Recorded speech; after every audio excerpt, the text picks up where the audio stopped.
All right. Well, I am ready to get rolling, and I think we will keep you moving right through your schedule here. My name is Donna Ratliff, and I am a program coordinator with the Kansas 4 H office at Manhattan on campus.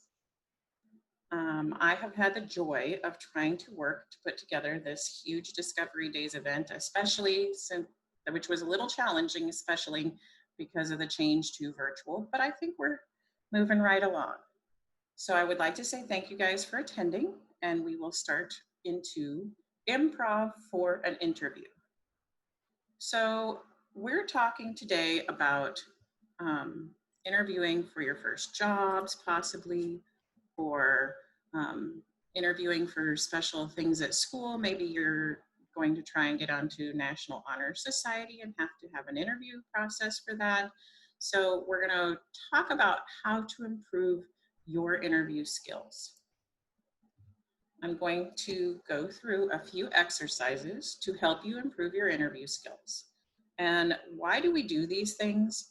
We want to make sure that you can show that you can connect to either that place of work or your school so that they know and understand that you have done your research on either that business or maybe you're looking to get into a school program, that you've researched why it's important.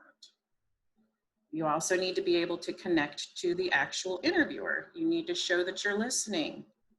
You need to show that you're paying attention and that it was worth your time that you put in investigating, learning about that company or organization.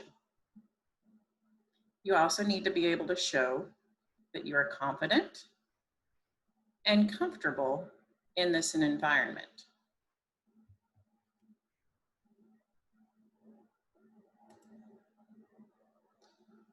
The first thing we're going to talk about, our first exercise, we call flexing your imagination. So, how can you practice using your imagination? Why is that important? So, we want to talk about some exercises you can do. So, I would like to challenge you, maybe after this is over, take a moment to find an object that you're familiar with, something you interact with every day. An example might be you put a belt on when you wear jeans, and you use that belt every day to hold your jeans up. Let's talk about using it in a way that you wouldn't normally think of using it. How could you use a belt in a way that isn't just for what it was manufactured for? If you would, we could do you can share in the chat box. Anybody have an idea of how you could use a belt for something other than what it was intended?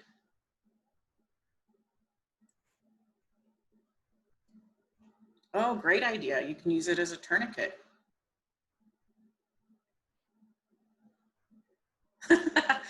Thank you, Stevie. That's a neat idea, using it as a whip. Let's be nice to everyone, though. Holding something together. And see, okay, thank you guys for all these wonderful ideas. I was thinking you could even use it in, if you need, as a dog leash. You have to be very careful, but you could use it as a dog leash if you can't find your leash and you need to walk your dog. You know, it is an option and a last choice. But we need to be able to think outside the box. You need to be creative sometimes. You need to be able to show that person who's interviewing you that you aren't just going through the motions, that you can think of new ideas, new ways. Being able to reuse something is a very necessary skill because especially in today's society where we're going through the COVID crisis and it's causing some turmoil with income and economics, we need to be resourceful. So being able to use your imagination and see possibilities is a great skill to be able to exhibit.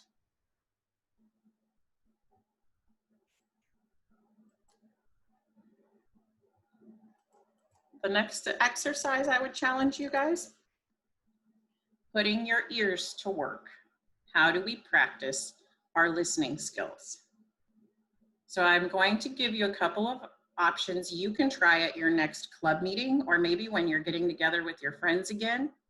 Try these two games. One is called the last word response game. So in a small group, take turns, one of you say a sentence. Maybe you're gonna say something like, today the sky is a beautiful blue. Now, the next person would have to use the last word of the previous sentence to start their next sentence. So, okay, I said it's a beautiful blue, so now they have to use blue to start their next sentence. Another option would be playing the game Pass the Gesture. This one's a little bit more challenging, and I could see it being used at club meetings, maybe for recreation. It's kind of a fun little game. So a person says an action word, and when they say that action word, they do a motion.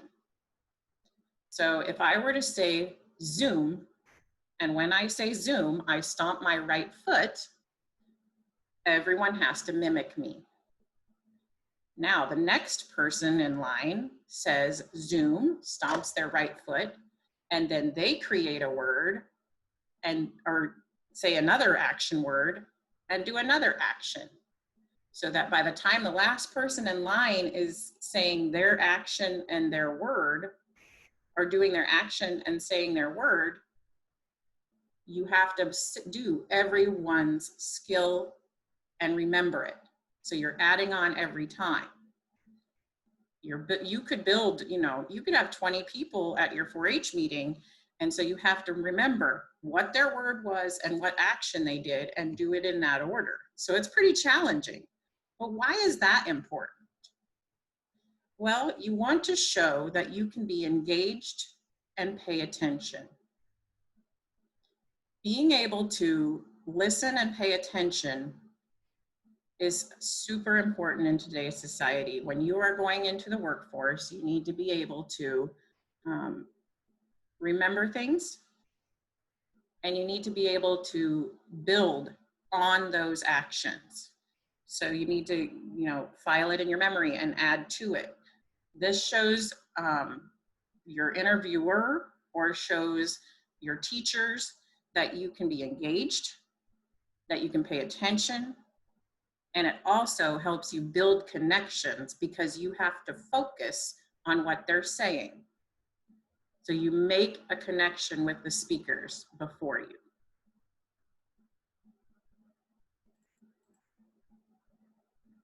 The next one, we need to be honest with ourselves. That's kind of a heavy topic right there, because what we're asking you to do is take an inventory of yourself. You need to sit back.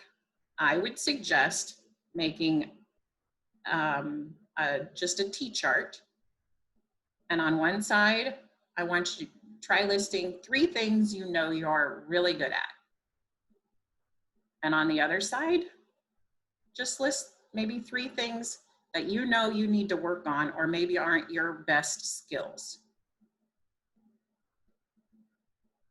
Now, you can be very proud of the things that you know you're doing well at, but we want to focus on those 3 items that you wrote down that maybe you aren't so great at, or maybe you have some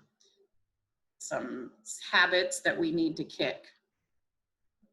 We need to turn our negatives into positives.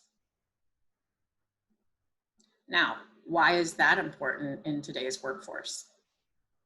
Number 1, and this is a huge thing, and I will say this about your high school teachers, and I will say that about workforce, show that you take responsibility for yourself. Being able to admit that I might have messed up, or I have a bad habit that I need to correct. Show that you can take responsibility for that and show that you want to work to make yourself better. Why is that important? Because if you're going to work to improve yourself, you very much will work to improve the place you work or your service at work. And that is what someone is looking for when they're interviewing people.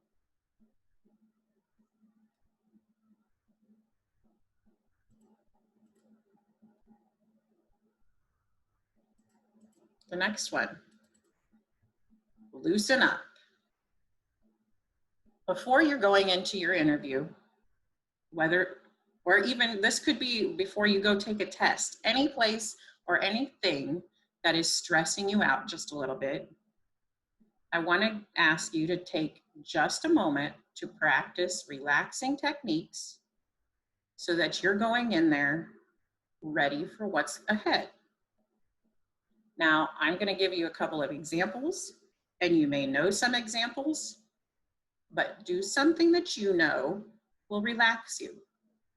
Right before I came on here, I took a 5-minute walk outside because it's absolutely beautiful this morning. But I am a nervous person I'm speaking in front of 60 kids or more. And so I wanted to give myself time to breathe and focus a little bit. So here's one you can do while we're right here on this Zoom call. If you can, stand up. Now, we're gonna play the Shake-a-Mates game. I want you to take your right hand and just shake it. And while you're shaking it, count 1, 2, 3, 4, 5, 6, 7, 8. Now do it with your left hand. Follow with your right foot. Follow with your left foot. Now, when you do something like this, it asks you or causes you to internally focus on what you're doing physically so that you aren't as emotionally focused on your stressor, whether it be an interview or a test that's coming up. Give yourself that time to relax a little bit. Another real common one is breathing techniques. Take time to just sit before you go in and breathe in through your nose and out through your mouth. Do this repeated for about 1.5 minutes, just giving your time to focusing, breathing in through your nose and out through your mouth, and it will really help you relax. Why is being relaxed important? Because if you are relaxed, you can then be fully present and engaged and focused on that interview or that material for that test. So taking that time and giving yourself the chance to just relax a little bit is a big bonus before you go into this next step.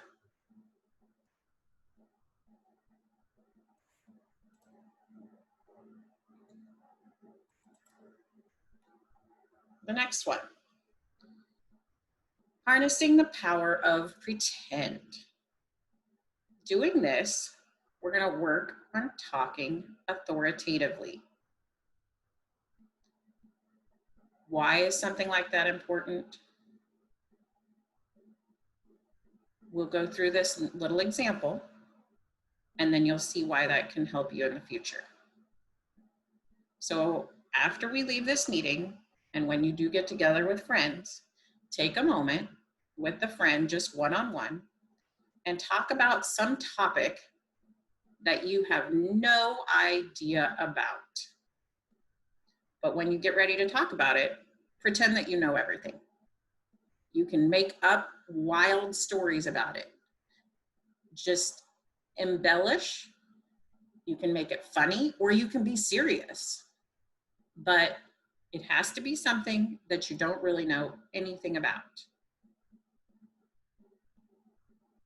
Now, at the end of the story, you want to clarify with your friend that you really don't know if any of what you said is true, but that you were working on your pretend skills. And why do we want to grow our pretend skills? Well, we want to be able to become confident when we speak. And we want to be able to speak authoritatively. Now, I'm not asking that when you go into an interview, talk about something that you don't know anything about and fake it. What I'm asking you is what I'm talking about is this will make you more comfortable in talking about things that you do know about. So, my son works in the grocery store here in town, and he is a meat cutter. He didn't know anything about cutting meat going into this job. They were wonderful and taught him everything he knows, and it's been a great job, but he didn't know anything about this.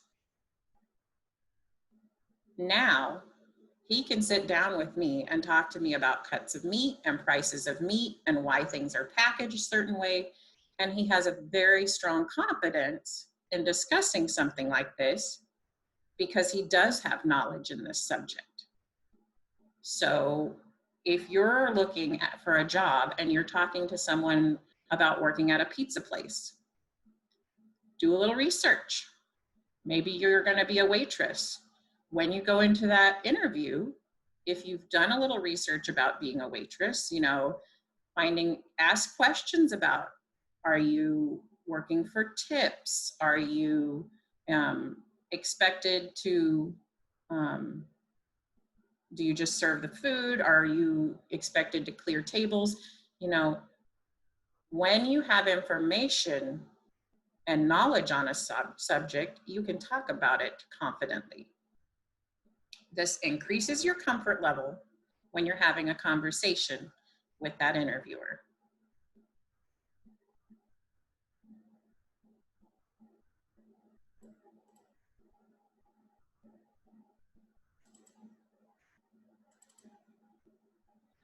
Keep talking.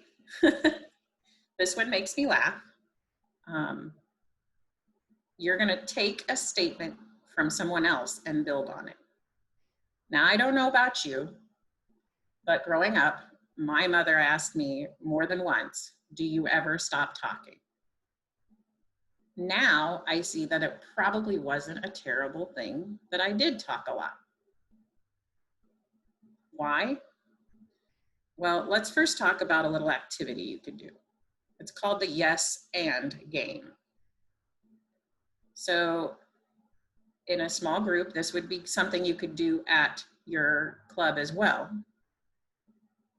Start with a question, and when you answer that question, continue just to keep talking. You can say, it may be crazy how long you can talk, and your ideas may vary because it could get really silly because you just want to keep talking, so your mind may wander. But being able to continue to have a conversation and keep it going is important.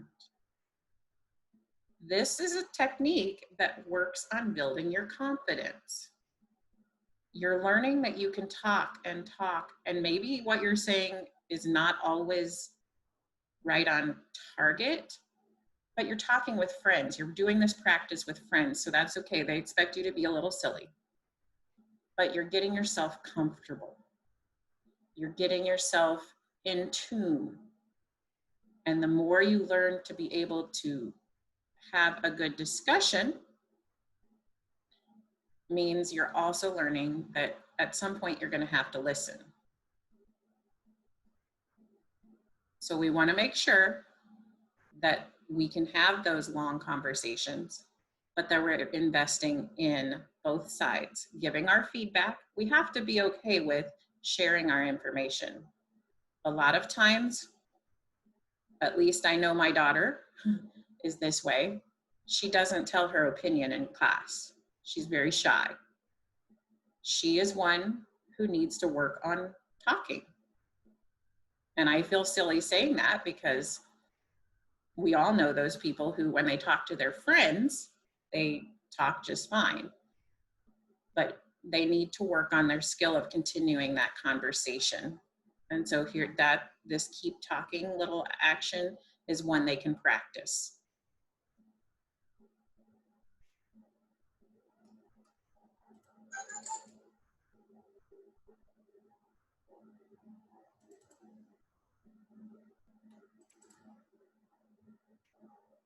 The next one, playing both sides. This is a more serious one because this is one that a lot of people need to work on. We need to work on understanding that there are multiple ways to look at situations. This can be very difficult, especially if it's something that people are passionate about.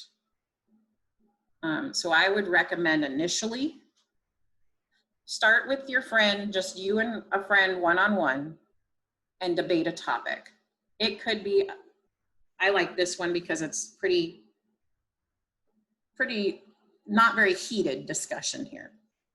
So I'm going to tell you that I think the Kansas City Chiefs are the #1 NFL team. And I could list a million reasons why, including that they finally won a Super Bowl. Awesome. But my best friend may feel like the San Francisco 49ers are truly the best team and we were just lucky. So we're going to sit down and we're going to put a timer on. And for 5 minutes, I'm going to say why I think the Kansas City Chiefs are #1. And then my friend gets the same amount of time. And my friend's going to explain to me why he feels that the 49ers are still the best team. At the end of that time, we're going to switch sides. I have to go through and explain why I do now believe that the San Francisco 49ers are the best team.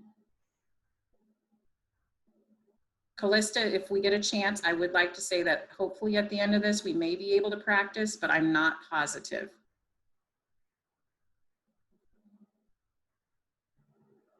Now, in doing this debate where you have to learn that maybe you get to debate the side of a topic that you aren't comfortable with, it makes you realize there are 2 sides to the story. Why is that important? Well, of course it's important so that when you are in a workforce, you realize that there's going to be 2 sides to a discussion. And we need to be able to have civil discussions. We need to be able to convey our points in a civil manner and not let it get heated. But another way that this is super important is this can also help you to see when we have to make changes that sometimes changes aren't always bad. We get used to how we do things. And being able to adjust how and what we do is important because we want to show that we can be flexible and we can understand why someone else might see it differently. This is super important too when you are working on team projects in school or committees at work, and more than one of you are on those committees or projects. You have to be able to work together.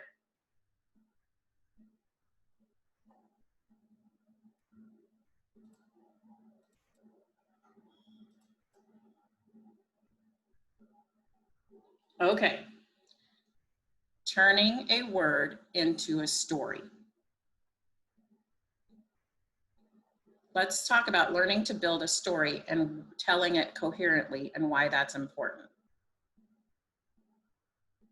I would like to challenge all of you sometime this weekend to take a parent or a brother or sister or a friend, and I would like you to find some kind of news article on social media somewhere, or I don't know if anybody still gets a newspaper, but Find a news article that you just are not even familiar with, something you didn't know was going on.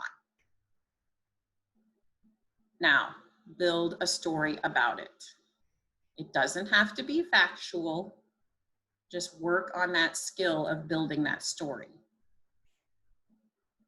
This is another technique that helps you to learn to adapt and react to new situations. Find some article or story in social media, trying to think of something. Maybe the NASA space flight that's coming up. Take one word from that article. It could be fuselage. And when you're with that, use that word and create some just amazing story so that you can practice adapting and reacting.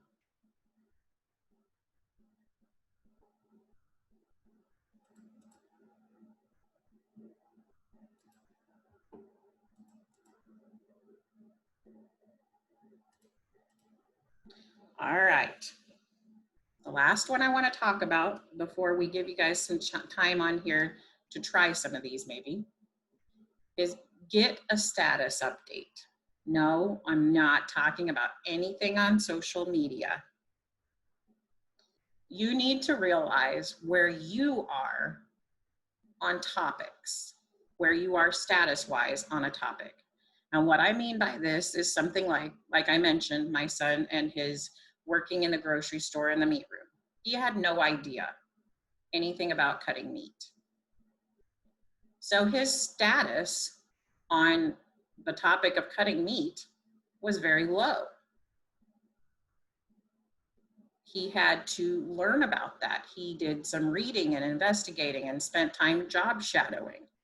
And in doing that, he raised his level, raised his status on the topic of cutting meat.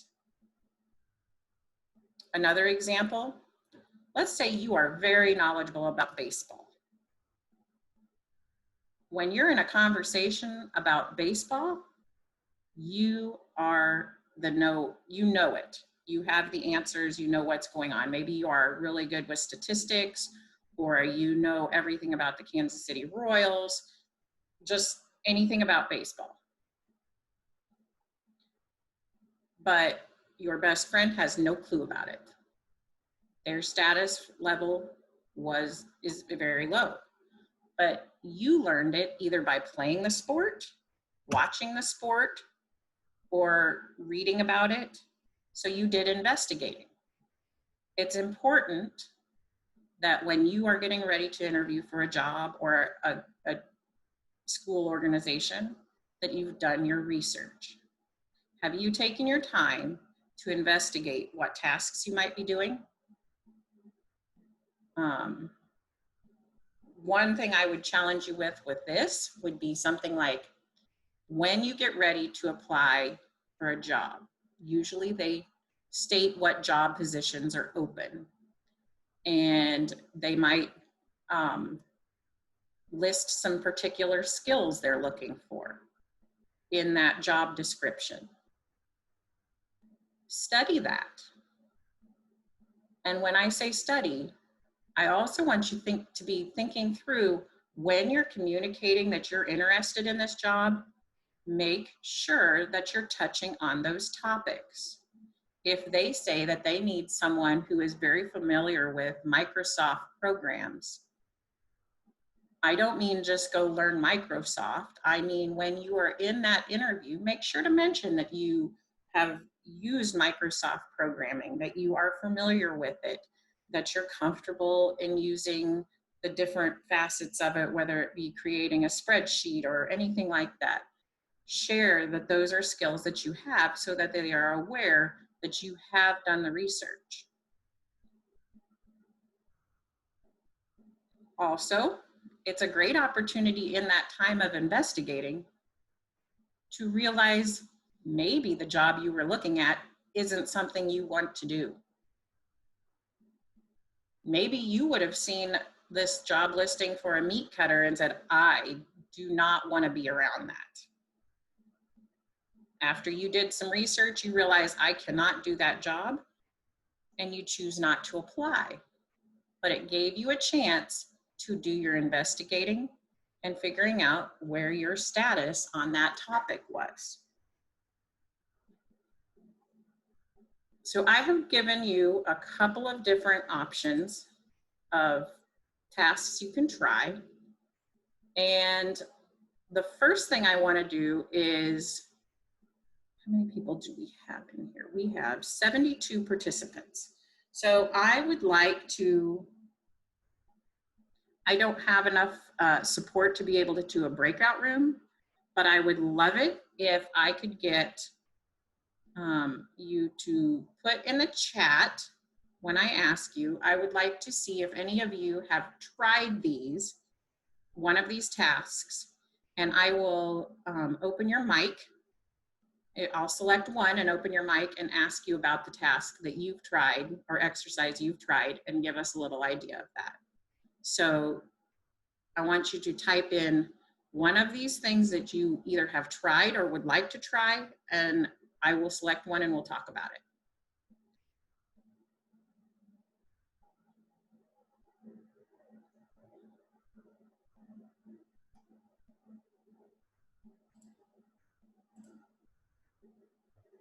Or you can raise your hand if you'd like, and we can try that too.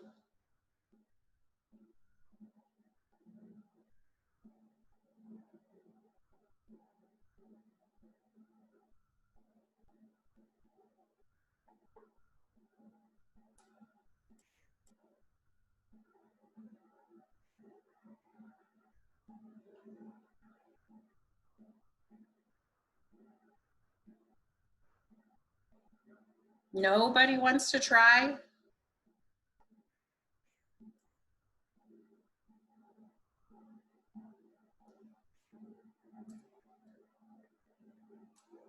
Well, how about this? I will go to one. And, oh, okay. Amelia, you said you've tried the Just Keep Talking. I'm going to ask you if you would share that with me.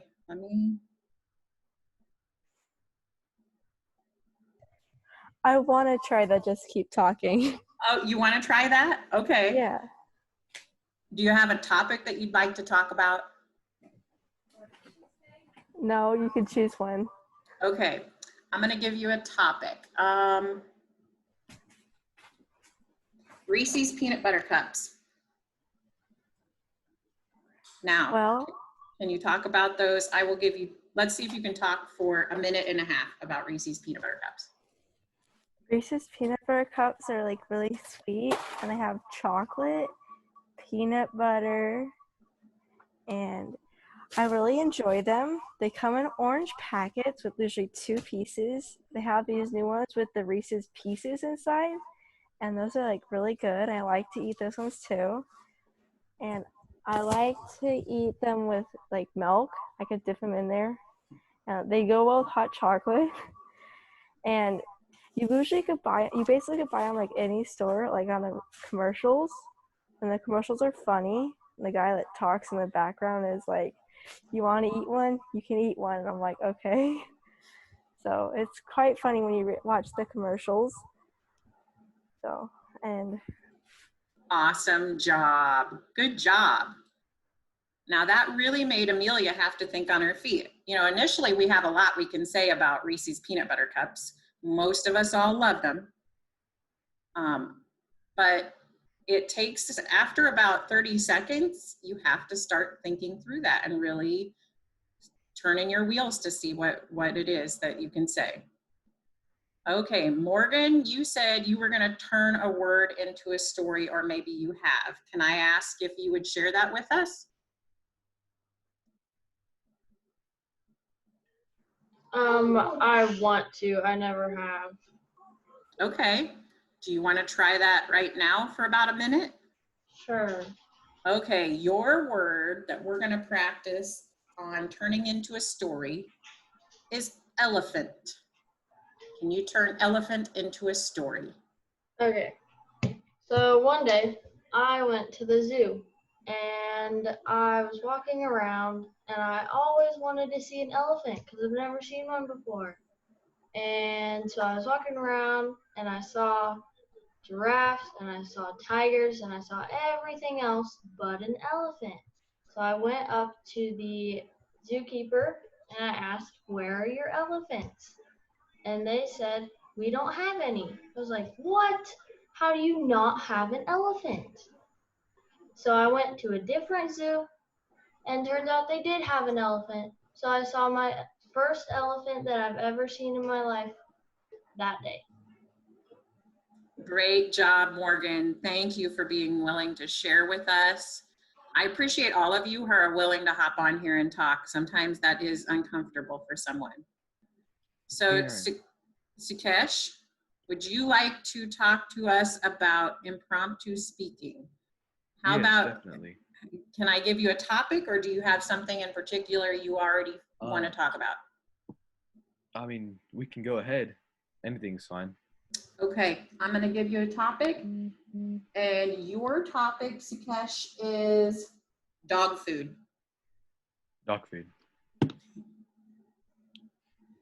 Every animal, plant, and being out there needs something to survive. For plants, it's getting sunlight and oxygen and making through photosynthesis making food. For us, we need oxygen and we need food, and so do dogs, and that's why we made dog food. And most people don't own pets, but dog food comes in many varieties. There's vegan varieties of dog food. There's a rice variety of dog food, and there's meat in some dog foods, and it really depends. And your dog may not prefer a specific type of dog food, but you have to know a dog. It's like, because sometimes your dog can be a picky eater, and sometimes they can be sometimes they're open to anything. So it really depends on how that dog is feeling. So, and dog food, you can find it at mostly any convenience store. Even in rural areas, they have dog food in most grocery stores. And the only downside of it is if you start going to more expensive varieties of dog food, it can put a dent in your pocket. So Great yeah. job, Sukesh. Thank you so much. That was wonderful. It's like I said, after about the 30, 35, 40-second mark, you do start having to kind of think through what you're saying and figure out what else you can keep going on, but you did a wonderful job. I appreciate it. Thank you. I'm going to throw out there a challenge. Do I have anyone on here who has done debate? It looks like Catherine, you have. Catherine, I'm going to open your mic, and I would love to hear about a topic that you had to talk on that maybe wasn't the side that you were expecting.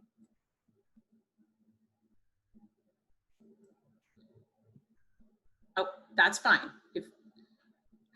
Stevie, would you like to do debate? Would you like to share with us?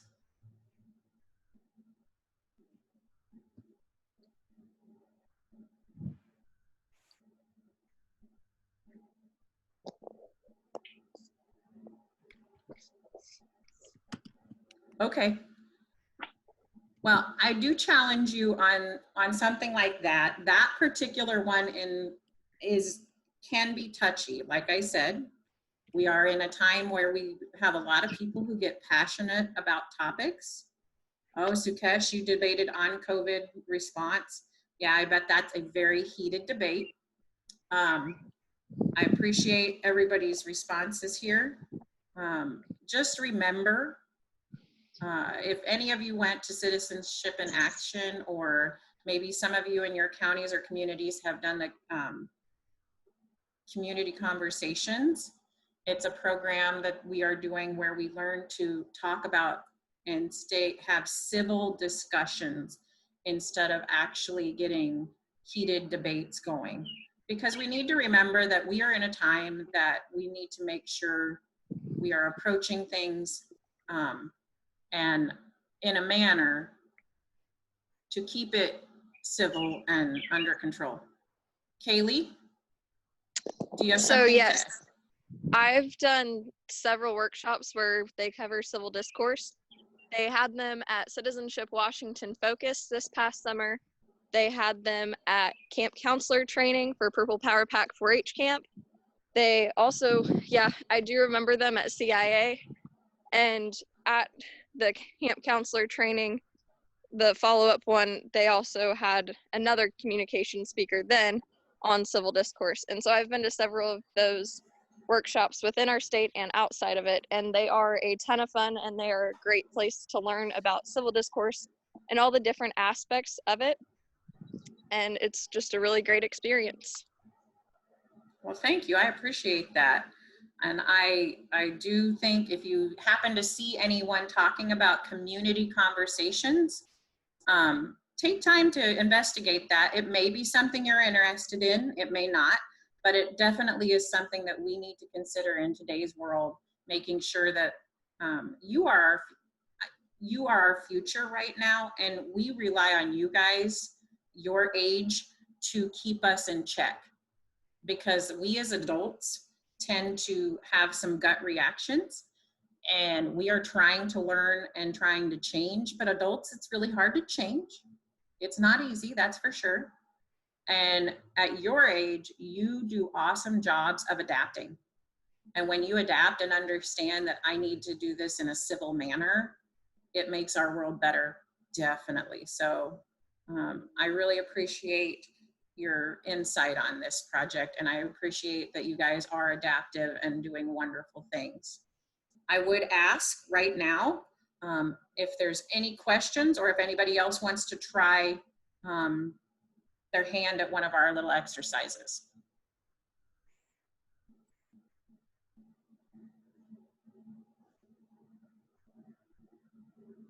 Can I make a comment? Absolutely. Yeah, so one time I had this one topic I had no clue about. Mm-hmm. It was Susan B. Anthony, because we haven't studied about her in history or anything yet. So I just started talking about women's rights instead of Susan B. Anthony. Well, And I still did really good, so. I bet Susan B. Anthony would be happy. Yeah. Okay, we have IB that wants to do word into story.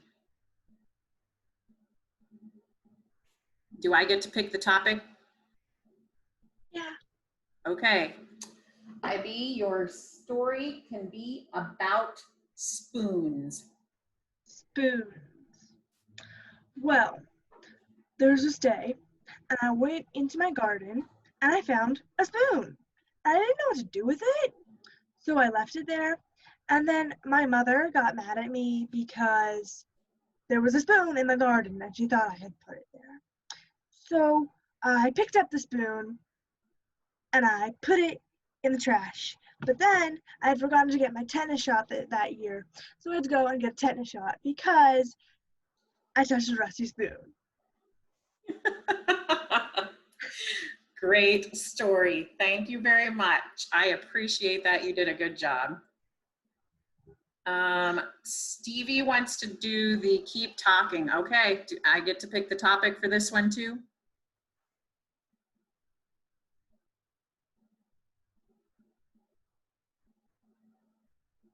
You can pick the topic. Okay. Your topic will be Santa. You know, Santa Claus is a very interesting thing. A lot of people have problems with him because, like, I once heard an argument that Santa doesn't really have any licensing, so he's not, like, he's doing illegal activity. But in reality, he was given licensing by the American government in, like, 1920-something or 1930-something.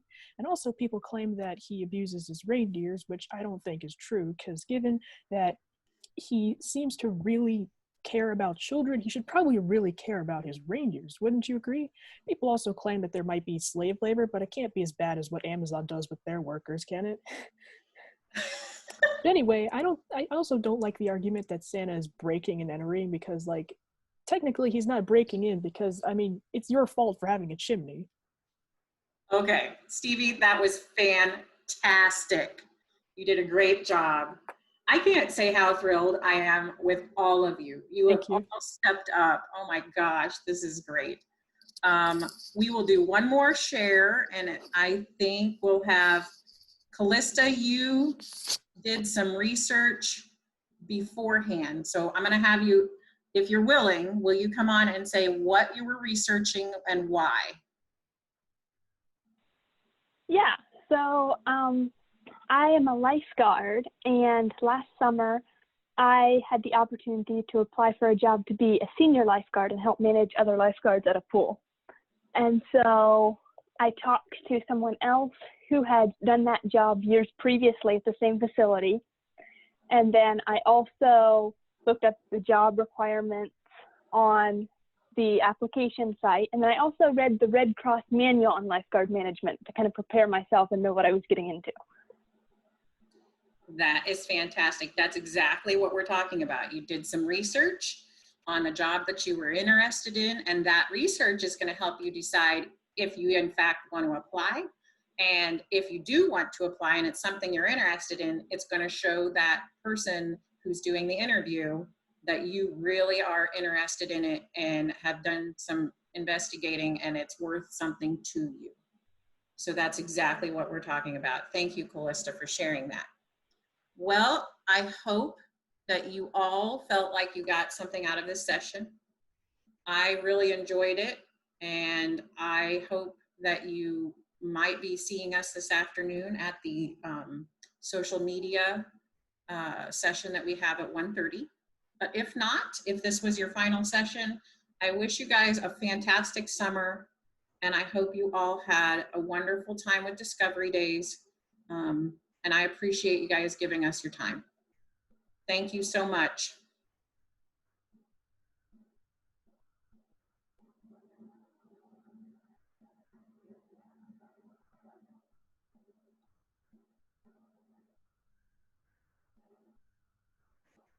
Hey, we had a question out there. If you're still on, Catherine is asking if anyone does NCFCA. So if you're still on, is this something you are familiar with?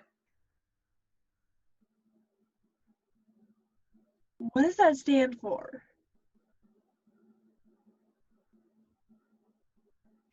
Catherine?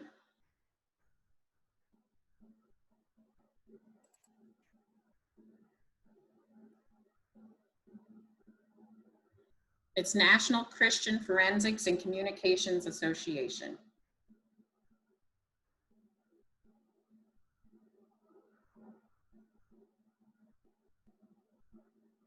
Oh, we have one yes.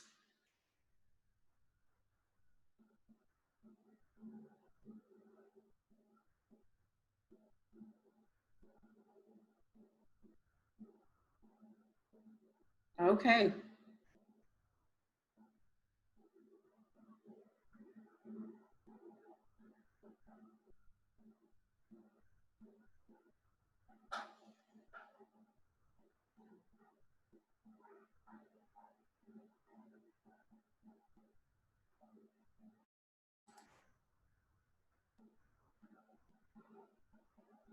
All right, thanks everyone.